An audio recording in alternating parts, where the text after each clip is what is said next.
And we're very delighted to have Ralitsa Tcholakova joining us from Ottawa, Canada. Ralitsa performed on November 26th at the Weill Recital Hall at Carnegie Hall. Ralitsa, very, very great to have you. Oh, thank you very much. I'm once again very pleased to meet you and chat with you.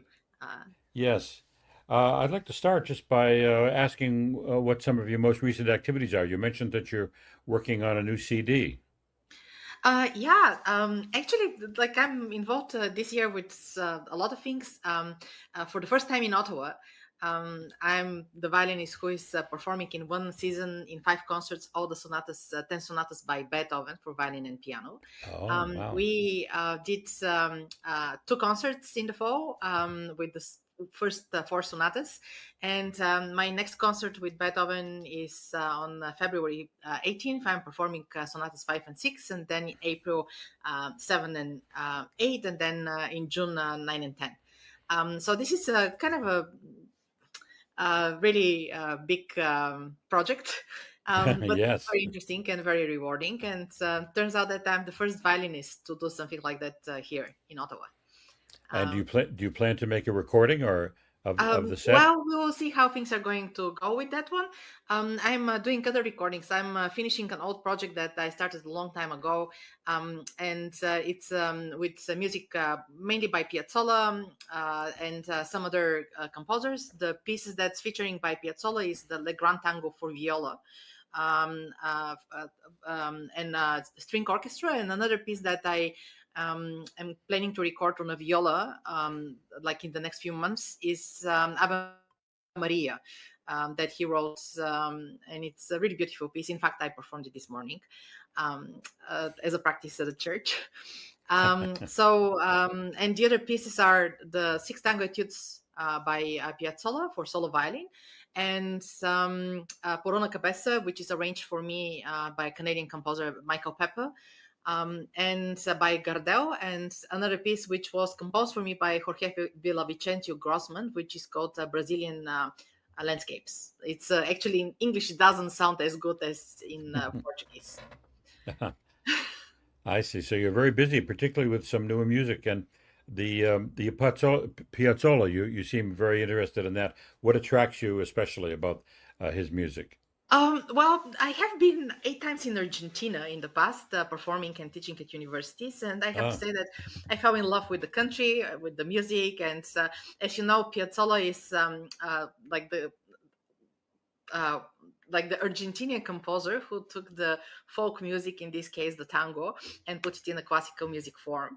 And like the tango etudes are really exciting to play, especially for me as a violinist, because they're quite virtuosic, and there's this tango element of passion, which I love. Yeah, it's I mean, I'm excited to finish that project, and like to release the CD hopefully at one point this summer.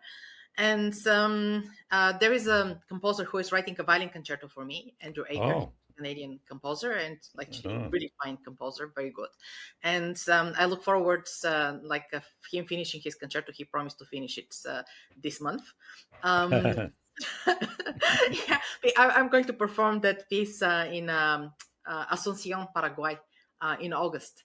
I look forward to, I mean, to perform the piece here in Canada, internationally, and hopefully record it as well. I mean, the violin concerto that he's writing for me. That's terrific. Now, in the past, I remember earlier we talked about some of your CD called Aboriginal Inspirations. That's still available, and tell us a little bit about what's on that CD.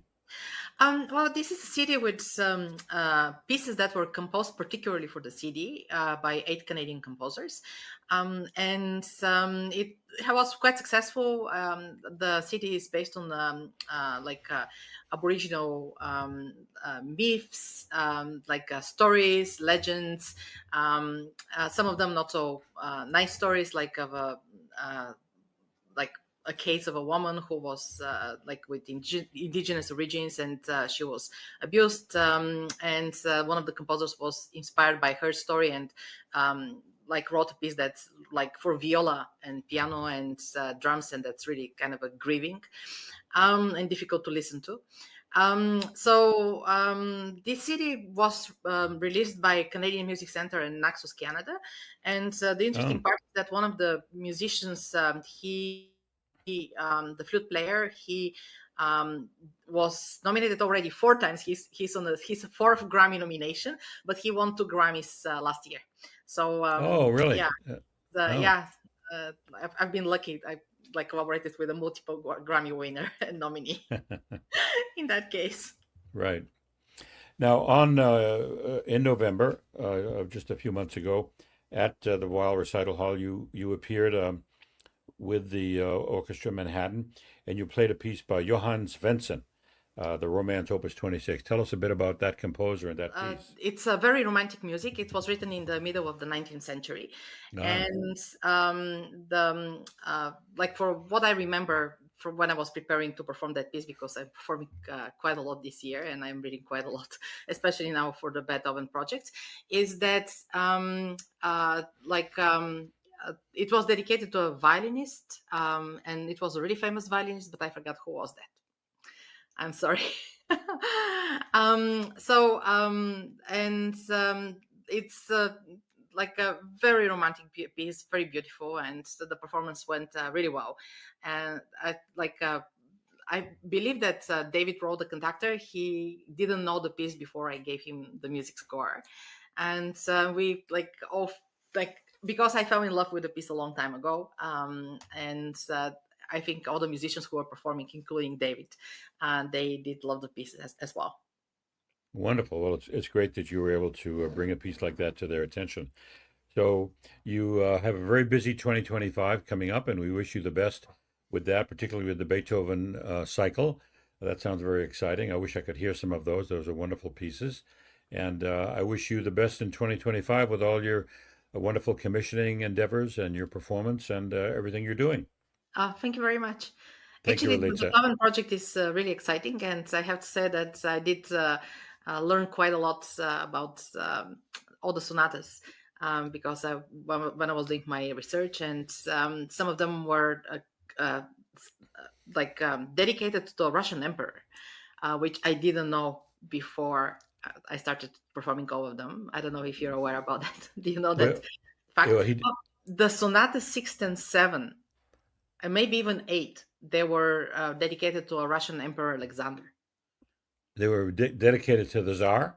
And yeah, Alexander the First, I believe, Huh. and he's a Russian emperor. So like it was quite a tradition in the 19th century before that to dedicate compositions to really prominent people, and some of the times they were dedicated to nobilities because they would pay for the piece. But I'm still yet to read how exactly it happened that these were dedicated to the Russian emperor, and Well, Beethoven had the Russian ambassador to Vienna, Razumovsky and the others, and Golitsyn. exactly Uh, with the string quartets, and yeah. they were his patrons, so maybe they said, "Why don't you dedicate this to the Tsar?" Why not? Yeah, Yeah, probably. Maybe that's the case. So yeah. Horrible people, those Tsars. We won't go into that. Well, thank you very much. And again, good luck with that project and everything else you're doing in 2025. thank you. Thank you very much for the opportunity to talk again with you. Bye.